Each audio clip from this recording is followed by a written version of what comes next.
नमस्कार दोस्तों, जन मुद्दों की बात धर्मराज के साथ मेरे इस शो में आप सबका स्वागत है। आज हम बात करने जा रहे हैं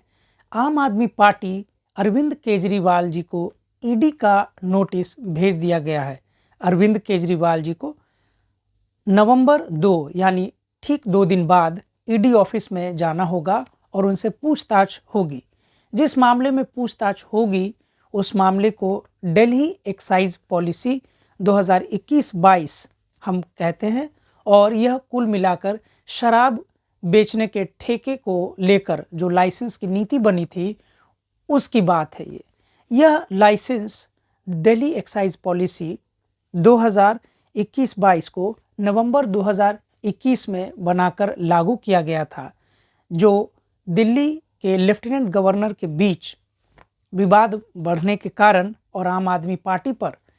कई प्रकार के आरोप यानी घोटाले के आरोप के कारण जुलाई 2022 यानी कि एक साल पहले ही इसे रद्द कर दिया गया। दिल्ली एक्साइज पॉलिसी पर इतना अधिक विवाद हो गया कि इस पर जांच बैठ गई और जुलाई 2022 में जांच हुई और फरवरी 2023 में दिल्ली के उप मुख्यमंत्री मनीष सिसोदिया को जेल भी भेज दिया गया। यह समझना बहुत ज़रूरी है कि आम आदमी पार्टी जैसी एक प्रमुख पार्टी जिसकी सरकार भारत की राजधानी दिल्ली में है, उस पर एक तरफ जहां भाजपा का कहना है कि आम आदमी पार्टी एक भ्रष्ट पार्टी है, वहीं आम आदमी पार्टी के लोगों का, समर्थकों का और उनके नेताओं का कहना है कि भाजपा ईडी का डर दिखाकर अपने सारे विरोधियों को कुचल रही है। अगर आप आम आदमी पार्टी के बारे में थोड़ा सा जानकारी देखेंगे तो आप समझेंगे कि आम आदमी पार्टी के साथ एक बहुत ही दिलचस्प बात है। आपने यह मुहावरा सुना ही होगा, हिस्ट्री रिपीट्स इटसेल्फ, यानी कि इतिहास अपने आप को दोहराता है। आप सोच रहे होंगे मैं ऐसा क्यों कह रहा हूँ। आम आदमी पार्टी की जो स्थापना है हिस्ट्री रिपीट्स इटसेल्फ के इसी एनालिसिस विश्लेषण के माध्यम से समझ में आएगा। 2013 का वह साल जब दिल्ली में जन लोकपाल नाम का बड़ा विरोध हो रहा था, जंतर मंतर पे विरोध हो रहा था और अन्ना हजारे के नेतृत्व में, जिसे भारत के लोग ये कह रहे थे कि अन्ना हजारे भारत के दूसरे महात्मा गांधी हैं, ईमानदार हैं। और जाहिर सी बात है कि जन लोकपाल बिल के नाम पर जो सबसे बड़ा विरोध प्रदर्शन कांग्रेस के खिलाफ, यानी उस समय देश की सत्ता में, केंद्र की सत्ता में कांग्रेस थी और बहुत बड़ी बड़ी पार्टियां गठबंधन में थी, यूपीए 2 भी जिसे हम बोलते हैं, उसे कांग्रेस को चारों तरफ से भ्रष्टाचार के आरोप में घेर लिया गया था और इसका सबसे बड़ा नेतृत्व, विरोध प्रदर्शन का सबसे बड़ा नेतृत्व अन्ना हजारे कर रहे थे और उनके सारथी यानी सेनापति बने हुए थे अरविंद केजरीवाल, जो बाद में यानी बिल्कुल तुरंत बाद 2012 से लेकर 13 तक वह विरोध हो रहा था। 2013 में ही वो पार्टी बनाते हैं, आम आदमी पार्टी बनाते हैं और 2012 में आम आदमी पार्टी बनाते हैं और 2013 में पहली बार दिल्ली के 7वें चीफ मिनिस्टर भी बन जाते हैं। अरविंद केजरीवाल वैसे जाने माने कार्यकर्ता पहले भी थे। आप इसका अनुमान इससे लगा सकते हैं कि अरविंद केजरीवाल इतने जाने माने कार्यकर्ता,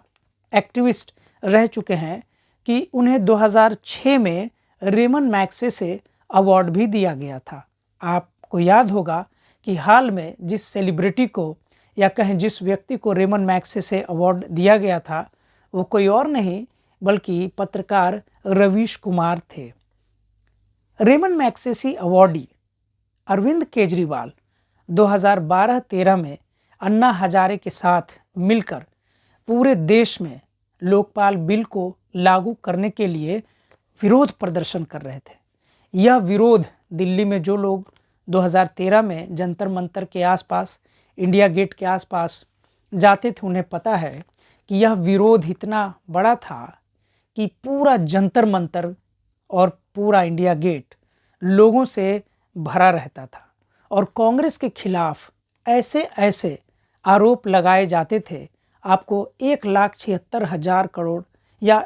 176 लिखकर अनगिनत बार संख्या में दीवारों पर, दिल्ली के दीवारों पर और यूनिवर्सिटियों के दीवारों पर अनगिनत 000 रखकर और उसे 2G स्कैम के नाम से बदनाम किया जाता था। उसी विरोध और उन्हीं विरोध प्रदर्शन की बात है कि जब लोकसभा का चुनाव होने वाला था और 2013 में तैयारियां चल रही थी, तो जहां एक तरफ भारत की दूसरी बड़ी राष्ट्रीय पार्टी भाजपा कांग्रेस के खिलाफ हल्ला बोल रही थी, कांग्रेस के खिलाफ पूरी मजबूती से लड़ रही थी, वहीं आम आदमी पार्टी के पहले नेता अरविंद केजरीवाल अन्ना हजारे के सेनापति बनकर जो मन में आ रहा था वह कहते जा रहे थे। अगर आप उस दरमियान जो अरविंद केजरीवाल, मनीष सिसोदिया या जो आज अरविंद केजरीवाल की पार्टी में, आम आदमी पार्टी में मिनिस्टर पद पर हैं, एमएलए हैं या उनके समर्थक हैं, उनके ट्वीट्स को खंगालेंगे कि उन्होंने क्या क्या ट्वीट्स तब लिखे थे, तो हो सकता है आप आश्चर्यचकित हो जाएंगे। चूँकि मनीष सिसोदिया जेल में है, तो उनका एक ट्वीट जो बहुत ही पॉपुलर ट्वीट था, लोकप्रिय ट्वीट हुआ, उनके जेल जाने के बाद उस ट्वीट पे काफ़ी चर्चा भारत में हुई और मीडिया में भी वह ट्वीट सुर्खियों में रहा, जिसमें मनीष सिसोदिया ने लालू प्रसाद यादव, बिहार के मुख्यमंत्री, पूर्व मुख्यमंत्री लालू प्रसाद यादव और यूपीए 2 के सबसे प्रमुख घटक दल के रूप में, गठबंधन दल के रूप में उनकी आलोचना करनी थी। तो मनीष सिसोदिया ने लिखा था कि ये लालू प्रसाद को चोर कहने में 17 साल लग गए। यह मैं नहीं कह रहा हूँ, ऐसा मनीष सिसोदिया जी ने खुद ट्वीट लिखा था। अरविंद केजरीवाल भी, हालांकि ऐसा नहीं है कि उन्होंने इस भाषा पर इस तरीके से आपत्ति जताई, बल्कि उनके ट्वीट्स, मनीष सिसोदिया के ट्वीट्स और आम आदमी पार्टी के मुखिया अरविंद केजरीवाल के ट्वीट्स को देखेंगे तो इन्होंने कांग्रेस के खिलाफ, शीला दीक्षित के खिलाफ और अन्य कांग्रेस के गठबंधन दलों के खिलाफ जैसी भाषा, जैसे तीखे तेवर का इस्तेमाल किया था, अगर उन ट्वीट्स पर एक नज़र डालें तो लगता है कि हिस्ट्री रिपीट्स इटसेल्फ सार्थक हो जाता है। लालू यादव जी के संबंध में इतना कहा जा सकता है कि मनीष सिसोदिया जिस तेवर के साथ कह रहे थे कि चोर को चोर कहने में 17 साल लग गए, आरजेडी के समर्थक अक्सर फेसबुक पोस्ट पर या अन्य सोशल मीडिया के माध्यम से मनीष सिसोदिया जब जेल चले गए तो बहुत सारे आरजेडी के समर्थकों ने लिखा कि लालू यादव को तो कम से कम 17 साल लग गए आपको चोर कहने में, लेकिन आप तो 10 साल भी नहीं हुआ और आपकी चोरी पकड़ी गई। दिल्ली एक्साइज पॉलिसी 2021-22 मतलब शराब के क्रय विक्रय की नीति या शराब बेचने के ठेके के लाइसेंस की नीति। शराब एक ऐसी चीज़ है जो हमेशा से विवाद का विषय रही है। आप देखेंगे कि गुजरात में शराबबंदी है, बिहार में भी शराबबंदी है, लेकिन कोई ऐसा नहीं कह सकता है कि गुजरात में शराबबंदी है तो गुजरात में शराब नहीं मिलता है, या बिहार में शराबबंदी है तो बिहार में शराब नहीं मिलता है। दिलचस्प बात यह है कि बिहार का वह वाक्य आपको याद ही होगा जब अनगिनत लीटर शराब के बारे में कहा गया कि उसे चूहे पी गए, तो यह भी एक खबर थी। बहरहाल जो शराब बेचने के लाइसेंस की जो नीति होती है, किसी भी सरकार की बात हो, मनीष सिसोदिया की बात हो, आम आदमी पार्टी की बात हो, केजरीवाल की बात हो, जिस भी सरकार में शराब के इर्द गिर्द अगर बात होगी तो सारे लोग, हम सभी जानते हैं कि बहुत सारे लोग, बड़े बड़े लोग शराब पीते हैं, लेकिन अपनी छवि को बचाने के लिए यह सार्वजनिक रूप से नहीं कह सकते हैं कि वह शराबी हैं, शराब पीते हैं, शराब बेचते हैं। लेकिन हम सभी जानते हैं कि शराब बेचने के लिए भी राजनीति होती है और शराब पीने के लिए भी व्यक्ति सतर्क रहता है और शराब पीता है। शराब एक ऐसा मुद्दा है कि अगर शराब बेचने की नीति पर बात होगी तो आम आदमी पार्टी क्या, कोई भी पार्टी पर जांच होगी और वह पार्टी उसमें किसी न किसी रूप में संलिप्त पाई जा सकती है। क्योंकि अगर शराब इस समाज में बन रहा है, इसका मतलब लोग शराब पी रहे हैं, और जब लोग शराब पी रहे हैं तो सरकारों का काम है कि जो लोग भी जो काम कर रहे हैं समाज में, जो काम समाज में हो रहा है, उस पर एक नियम कानून बने और उसे एक नीति का रूप दिया जाए, उसका निर्धारण किया जाए। लेकिन शराब में मुनाफा इतना ज़्यादा है कि हर सरकार चाहती है कि शराब पर विशेष ध्यान दें। शराब जिस मंत्रालय के अंतर्गत आता है, वो मंत्रालय लेने के लिए भी मंत्रियों के बीच में होड़ रहती है, भगदड़ मच जाती है कि अगर किसी मंत्री को मंत्री बनना होता है तो गृह मंत्री के बाद, वित्त मंत्री के बाद, शिक्षा मंत्री के बाद और पीडब्ल्यूडी यानी इस डिपार्टमेंट के बाद कोई दूसरा जो डिपार्टमेंट है जिसके लिए मंत्री आपस में भिड़ते हैं, वह मंत्रालय जिसके अंतर्गत शराब बेचने की नीति आती है। तो जाहिर सी बात है कि दिल्ली एक्साइज पॉलिसी 2021-22 ऐसी ही एक नीति थी। जाहिर सी बात है कि जब 21-22 दिल्ली एक्साइज पॉलिसी 2021-22 है, इसका मतलब उसके पहले भी कोई नीति रही होगी और उस नीति में फेरबदल किया गया, उसमें कुछ बदलाव किए गए। सरकारें अपने हिसाब से बदलाव करती ही हैं, सरकारों का काम है नीति बनाना। लेकिन आम आदमी पार्टी के ऊपर जिस प्रकार से अनुमानित राशि 338 करोड़ जैसी बड़ी राशि के लिए घोटाले का आरोप लगाकर दिल्ली के उप मुख्यमंत्री मनीष सिसोदिया जी को जेल भेजा गया, वो एक प्रकार से एक तरफ से जहां चिंता का विषय है, वहीं दूसरी तरफ से यह भी दिखाता है कि कैसे अगर आप कोई बात बोलते हैं तो आपको यह ध्यान रखना चाहिए कि यही आप पे भी लागू हो सकता है। आप सोच रहे होंगे मैं ऐसा क्यों बोल रहा हूँ। मैं ऐसा इसलिए बोल रहा हूँ कि मनीष सिसोदिया जब 2013 में विरोध कर रहे थे जंतर मंतर पर, और जब वे तल्ख भाषा में ट्वीट लिख रहे थे, तो क्या उन्हें अनुमान रहा होगा कि वो भी जेल जा सकते हैं, वो भी घोटाले, वो भी शराब बेचने और शराब नीति जैसे घोटाले के मामले में। कम से कम ऐसा लगता है कि जिस लालू यादव को उन्होंने तब चोर कहा था, क्योंकि लालू यादव पर भी घोटाले के आरोप थे, अब शायद केजरीवाल जी को या मनीष सिसोदिया को या आम आदमी पार्टी के नेताओं को समझ में आ रहा होगा कि लालू यादव जैसे बड़े ज़मीनी नेता ने कितना घोटाला किया और नहीं किया। वो तो सज़ा भी काट कर आ गए और आज तक यह पता नहीं चल पाया है कि दरअसल लालू प्रसाद यादव के ऊपर कितने करोड़ या कितने रुपए के घोटाले का आरोप है। लेकिन उन्हें सज़ा दी गई और वो जेल काट के आए हैं। और हर बार जब भी जैसे जैसे लोकसभा का चुनाव नज़दीक आता है, भाजपा का सबसे पहला प्रयास होता है कि लालू यादव जी जेल में रहें, क्योंकि लालू यादव एक ऐसे नेता का नाम है कि जो अगर जनता के बीच जाएंगे तो चुनाव को प्रभावित करेंगे, यानी भाजपा को नुकसान पहुंचाएंगे। इसीलिए सभी जितने भी पॉलिटिकल एनालिस्ट हैं, राजनीति को समझते हैं और उसका मूल्यांकन करते रहते हैं, उन्हें पता है कि लालू प्रसाद यादव का लोकसभा चुनाव ही क्या, किसी भी चुनाव के दौरान जेल से बाहर रहना या लोगों के बीच में रहना, कम से कम भाजपा जैसी पार्टी के लिए, जिसे लालू प्रसाद जी सांप्रदायिक पार्टी मानते हैं, के लिए बहुत घातक है। आम आदमी पार्टी शायद अपने उन सारे ट्वीट्स को याद कर रही होगी, उन्हें वह ट्वीट्स भी याद होगा जब वे समझ रहे होंगे कि कैसे उस ट्वीट्स में अरविंद केजरीवाल जी और मनीष सिसोदिया की सहमति से दोनों लोग एक राजनीति कर रहे थे। और बिहार की राजनीति पर टिप्पणी करते हुए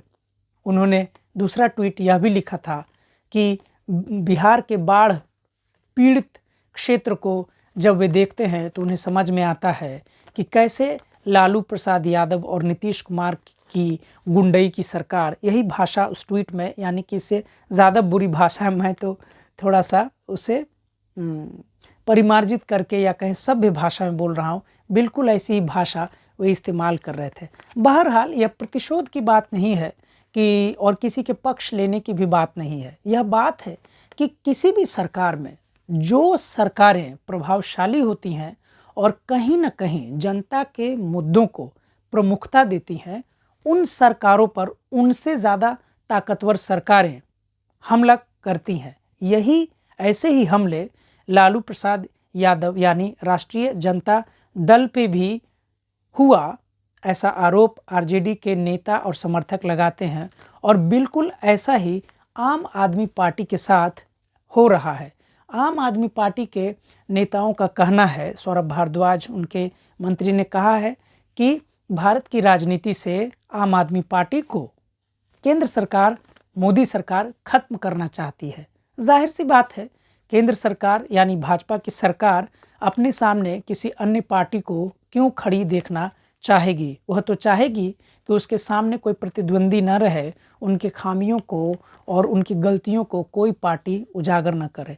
बहरहाल यह समझना होगा कि आम आदमी पार्टी की जो जीत, जो अप्रत्याशित जीत हुई थी 2013 में ही, 2015 में भी और 2020 में भी, उस जीत के पीछे कम से कम जनता के अपार समर्थन था। और जनता का अपार समर्थन मिलने का कारण था कि अरविंद केजरीवाल दिल्ली में जो घोषणाएं कर रहे थे जन मुद्दों को लेकर, शिक्षा को लेकर, स्वास्थ्य को लेकर, बच्चों को लेकर, अच्छी सुविधा को लेकर, सुरक्षा को लेकर, उन लोगों को पसंद आ रही थी। तो इससे यह भी समझा जा सकता है अरविंद केजरीवाल की एक सबसे जो सार्थक नीति जो हर रोज़ लोगों को दिखता है, वह है अभी भी दिल्ली में चल रहा है, बसों में महिलाओं का फ्री ट्रैवल। यह अरविंद केजरीवाल की सबसे सार्थक और सुंदर नीति लगती है, इतना तो कहा ही जा सकता है। क्योंकि जब आप दिल्ली की सड़कों पर चलेंगे और महिलाएं बसों में बड़े आत्मविश्वास के साथ चलती हैं और उन्हें पैसे नहीं देने पड़ते हैं, तो लगता है कि सरकार की कम से कम एक नीति तो ऐसी है जिसका सीधा सीधा लाभ जनता तक पहुंचता है और उसमें कोई भेदभाव नहीं है, न कोई जाति का, न धर्म का, न अमीरी गरीबी का, किसी प्रकार का भेदभाव नहीं है। जो महिलाएं, जो लड़कियां, जो बच्चियां दिल्ली के बसों में ट्रैवल करती हैं, उन्हें 1 रुपया भी नहीं लगता है। निःशुल्क महिला यात्राओं को निःशुल्क यात्रा करते हुए देखकर बहुत अच्छा लगता है। ये कहने में कोई गुरेज नहीं होना चाहिए कि कांग्रेस की सरकार ने आम आदमी पार्टी से यह सीख ली है और इसी का नतीजा है कि जब कर्नाटक में कांग्रेस पार्टी विधानसभा के चुनाव के दौरान उतरी तो उसने ऐसे ही वायदे जनता से किए और जो महिलाओं को फ्री बस यात्रा की, पूरे स्टेट में फ्री बस यात्रा की जो बात थी, जो वादे थे, उसने सबसे ज़्यादा मतदाताओं को प्रभावित किया। और उसका रिजल्ट भी दिखा कि कर्नाटक में आज तक जितने भी विधानसभा चुनाव हुए थे उसमें सबसे बड़ी जीत दर्ज कांग्रेस ने की और भारतीय जनता पार्टी को बुरी हार का सामना करना पड़ा। इससे हम इतना तो समझ सकते हैं कि आम आदमी पार्टी भारत के बहुत सारे मुद्दों को समझने में नाकामयाब है, लेकिन कुछ मुद्दों को वह समझती है और वह सार्थक इसीलिए भी है कि वो जिन मुद्दों को समझती है उनको बोलती है। भारत की राजधानी दिल्ली में वही मुद्दे चल सकते हैं। आप सोच रहे होंगे मैं ऐसा क्यों कह रहा हूँ, तो आपको मैं ध्यान दिला दूँ कि आम आदमी पार्टी जो शिक्षा पर, स्वास्थ्य पर और सुरक्षा पर बल देकर हमेशा चुनाव को जीतना चाहते हैं और आरक्षण, सांप्रदायिकता और अन्य ऐसे गंभीर मसलों पर जो उनकी चुप्पी है, हिंदू मुस्लिम झगड़े, इन पर जो आम आदमी पार्टी की जो चुप्पी है, उससे भारत की राजधानी दिल्ली के बाहर किसी भी अन्य राज्य में आम आदमी पार्टी का आना बहुत मुश्किल लगता है। हालांकि एक्सेप्शन है कि पंजाब में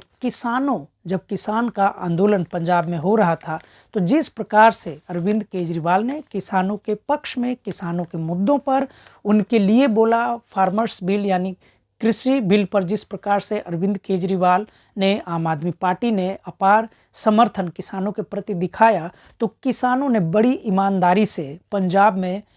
आम आदमी पार्टी को सरकार बना के आम आदमी पार्टी के समर्थन का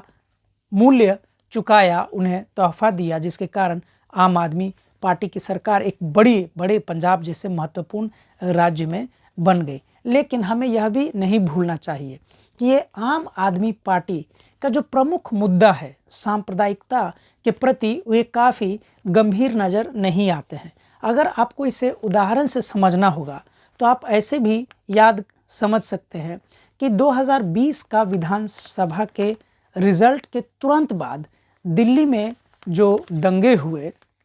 उन दंगों पर अरविंद केजरीवाल सीधे सीधे बोलने से बचते रहे। और जहां एक तरफ दिल्ली में दंगे होते रहे, मारपीट होते रहे, हिंदू मुस्लिम आपस में झगड़ा करते रहे, लड़ते रहे, एक दूसरे की हत्या करने पर आमादा थे, बहुत सारे करोड़ों खरबों के मकान दुकान जला दिए गए, वहीं अरविंद केजरीवाल सीधे जनता से अपील करने के बजाय, अपने समर्थकों के साथ दंगे फसाद को रुकवाने के बजाय महात्मा गांधी की समाधि स्थल राजघाट जाकर बैठ गए। इतना ही नहीं, उनके जितने भी विधायक का नाम आरोपित किया गया और जो मुस्लिम थे, उनके प्रति आम आदमी पार्टी का रवैया बहुत अच्छा नहीं था। ऐसा मुस्लिमों ने सोशल मीडिया के माध्यम से अपनी बातें लिखी, अपना गुस्सा जाहिर किया कि जिस केजरीवाल को वे एक अच्छा ऑप्शन के रूप में पूरे देश में देख रहे थे, वहीं से केजरीवाल का पतन शुरू हो गया। क्योंकि हम जानते हैं कि पूरी दुनिया में जहां आज राइट विंग हावी है, ऐसे में यह ज़रूरी है कि किसी भी प्रकार के कट्टरपंथी विचारधारा के खिलाफ किसी भी नेता को बोलना ही पड़ेगा, बोलना ही चाहिए। इसीलिए अरविंद केजरीवाल का ग्राफ राजनीति में जहां एक तरफ बहुत तेज़ी से ऊपर की ओर जा रहा था, 2020 के फरवरी दंगे के बाद से उनका ग्राफ सामान्य चलने लगा। इतना ही नहीं, सीए एनआरसी का जब प्रोटेस्ट हो रहा था शाहीन बाग में और मुस्लिम महिलाएं भारी संख्या में शांतिपूर्ण तरीके से सीए एनआरसी बिल का विरोध कर रही थी, उस समय भी अरविंद केजरीवाल का पूरा समर्थन नहीं दिख रहा था और कहीं ना कहीं वे भी खुद को इस मुद्दे से अलग करते नजर आए। उन्हें डर था कि हिंदू वोटर, बहुत सारे वोटर, हिंदू वोटर नाराज़ हो जाएंगे। लेकिन हम सभी जानते हैं कि राजनीति में ऐसा मान लिया गया है पिछले एक दशक से, 2014 से, कि केंद्र में वे जहां एक तरफ जो केजरीवाल के वोटर हैं उनके साथ मूल समस्या है कि वे केंद्र में भाजपा को देखना चाहते हैं और राज्य में दिल्ली में केजरीवाल को देखना चाहते हैं। आप सोच रहे होंगे मैं ऐसा क्यों बोल रहा हूँ। उसका कारण ये है कि दिल्ली के 7 लोकसभा सीटों पर भाजपा ने प्रचंड बहुमत से जीत दर्ज की, जबकि उसके ठीक 1 साल बाद उन्हीं जनता ने आम आदमी पार्टी को प्रचंड बहुमत देकर सरकार में ले आए। इसीलिए आम आदमी पार्टी का विकास अगर हम देखें और उसके रवैये को देखें मुद्दों के प्रति, जनता के प्रति, तो ऐसा लगता है कि कई बार आम आदमी पार्टी ऊपर से विरोध करके किसी तरीके से भाजपा से लड़ने का स्वांग रच के वो बच जाना चाहती है और सरकार भी बनाना चाहती है। लेकिन आम आदमी पार्टी के जो भी सलाहकार होंगे वे भूल जाते हैं कि भारत वो देश है जहाँ पर गणेश शंकर विद्यार्थी जैसे पत्रकार को की जान दंगे में चली गई और महात्मा गांधी जैसे महात्मा को इसी दिल्ली में गोली मार दी गई थी। तो कोई भी व्यक्ति अगर वह सोच रहा है कि सांप्रदायिकता के विरोध किए बगैर और कट्टरपंथियों को नाराज करने के डर से उनके खिलाफ या उनकी करतूतों के खिलाफ बोले बगैर राजनीति भी करना चाहते हैं और उनका विकास का ग्राफ राजनीति में ऊपर की ओर हमेशा रहे, ऐसा संभव नहीं है। और शायद यही कारण है कि जब भी आप किसी राजनीति समझने वाले जो गंभीरता से राजनीति को समझते हैं उनसे जब आप आम आदमी पार्टी के बारे में बात करेंगे तो आपको वो बताएंगे कि क्यों आम आदमी पार्टी पर जो कांग्रेस मुख्य आरोप लगाती है कि कुल मिलाकर आम आदमी पार्टी भाजपा की ही बी टीम है, क्योंकि 2013 में कांग्रेस के खिलाफ जिन बड़े नेताओं पर भ्रष्टाचार के गंभीर आरोप लगाए गए थे, और यहाँ तक कि भाजपा के नेता, तब प्रधानमंत्री नहीं थे, नरेंद्र मोदी जी भी हर रैली में, हर भाषण में, हर सभा में कहते फिर रहे थे कि इतने लाख करोड़ का घोटाला हुआ, 2G स्कैम हुआ और अन्य स्कैम का जो नाम गिनाते थे, और वो कहते थे कि रॉबर्ट वाड्रा भी जेल में होंगे और लोग जेल में होंगे। अभी हम देखते हैं कि करीब 10 साल गुजरने को हैं, 10 साल लगभग पूरे ही होने को हैं, न वो जो 2G स्कैम के जो लोग थे वो भी बाहर हैं, और जितने भी घोटालों का गंभीर आरोप जिन जिन नेताओं पर लगाया गया था, उन घोटालों की अधिकतर की जांच हो चुकी है और सभी लोग जेल से बाहर हैं। और हाल में तो उम्मीद नहीं नज़र आती है कि रॉबर्ट वाड्रा को भाजपा हाथ लगाने की भी स्थिति में है, क्योंकि जब देख सकते हैं वर्तमान स्थिति में कि जहां एक तरफ भाजपा 5 राज्यों में चुनाव है लेकिन उत्साह नहीं दिखा रही है, या प्रधानमंत्री नरेंद्र मोदी जी जो चुनाव जीवी ही हैं, यानी कि चुनाव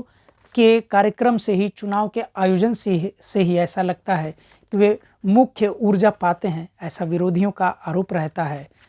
भारत के 5 महत्वपूर्ण राज्यों में चुनाव हो रहे हैं और उन चुनावों के चर्चा में मोदी जी सिरे से गायब हैं, और ऐसा भाजपा को शायद, कांग्रेस का जो मूल्यांकन है, कांग्रेस के लोग चूँकि आम आदमी पार्टी को बी टीम, भाजपा का बी टीम मानते हैं, तो संभव है कि आम आदमी पार्टी भी अब कांग्रेस की लोकप्रियता को शायद रोकने में नाकाम हो रही है। तो लोग आपस में बातचीत कर रहे हैं। बहुत सारे लोगों का मानना है कि चूँकि अब आम आदमी पार्टी की जो भूमिका थी भाजपा को केंद्र में लाने की, वह कब की पूरी हो गई, और ऐसा नहीं लगता है कि 2024 के लोकसभा में आम आदमी पार्टी बहुत बड़ी भूमिका कोई ऐसी निभा पाएगी जिससे भाजपा को लाभ है। अतः संभव है कि अरविंद केजरीवाल को भी जेल भेजा जा सकता है, और यह जेल की अवधि लंबी भी हो सकती है। इसी बात के साथ मैं अपनी बात समाप्त करता हूँ। शुक्रिया, धन्यवाद।